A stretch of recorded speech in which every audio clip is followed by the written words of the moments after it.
नमस्कार, मैं हूं देवानंद नायक और आप देख रहे हैं डीएन लैब। पश्चिम बंगाल की मुख्यमंत्री ममता बनर्जी इन दिनों अपने रौद्र रूप में नजर आ रही हैं। पश्चिम बंगाल विधानसभा चुनाव इसी वर्ष होना है, जिसको लेकर ममता बनर्जी अब मोदी और अमित शाह की जोड़ी के साथ आर पार की लड़ाई लड़ती नजर आ रही हैं। भले ही उनके निशाने पर मुख्य चुनाव आयुक्त और एसआईआर का मुद्दा हो, लेकिन असली लड़ाई वह भारतीय जनता पार्टी के शीर्ष नेतृत्व से लड़ती नजर आ रही हैं।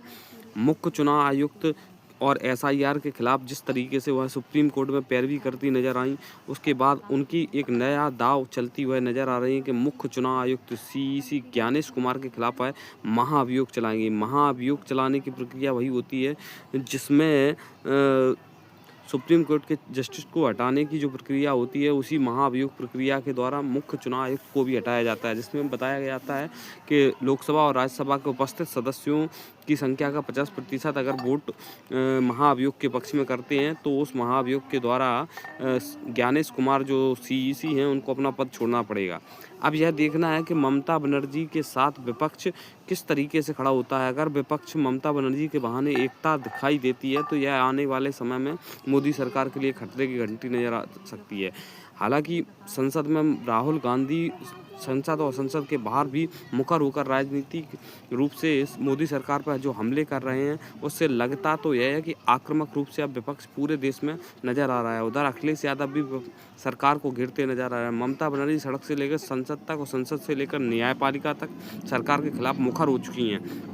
अब आने वाले भविष्य में यह देखना होगा कि किस तरीके से विपक्ष एकता देखने को मिलती है। विपक्षी एकता अगर देखने को मिलती है तो यह बहुत बड़ा चैलेंज होगा केंद्र सरकार के लिए। इस समय राहुल गांधी की तरफ से तो कोई प्रतिक्रिया नहीं आई है, लेकिन सपा के मुखिया अखिलेश यादव ने स्पष्ट तौर पे कहा है कि वह ममता दीदी के साथ हैं। आइए देखते हैं क्या कहना है उनका। ममता बनर्जी के पक्ष में है, उनके साथ है। ममता बनर्जी जी पहुंची हैं, उन्होंने जो काला कोट पहना है भारतीय जनता पार्टी की काली करतूत के खिलाफ, और जनता को इसी तरह सामने आना पड़ेगा। ये व्यक्तिगत अधिकार की बात है, मत का छीनना आपका हक का छीनना। कि भारतीय जनता पार्टी उसमें शामिल है और जिसका वोट वो कटवाना चाहते हैं वो कटवाते हैं और जिसका वो जुड़वाना चाहते हैं वो जुड़वाते हैं। अगर हम लोग को शिकायत करना चाहते हैं तो इलेक्शन कमीशन उसकी नजरअंदाज कर रहा है। इलेक्शन कमीशन कॉन्स्टिट्यूशनल बॉडी है, उनकी जिम्मेदारी है वोट ज्यादा से ज्यादा बने, ये नहीं कि वोट ज्यादा से ज्यादा कटे।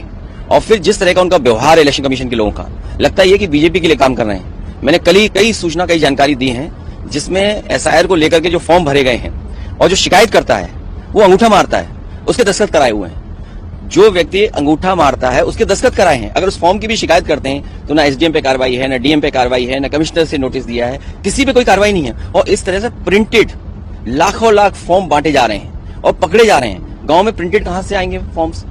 इसका मतलब ये हुआ कि बीजेपी ने अपने पैसे से कुछ एजेंसीज को हायर किया है, वो वोटर लिस्ट से फॉर्म भरते हैं और वोटर लिस्ट से नाम निकाल करके उनके फर्जी दस्तखत करते हैं। अगर फर्जी दस्तखत करते हैं तो कम से कम 420 की धारा तो लगेगी।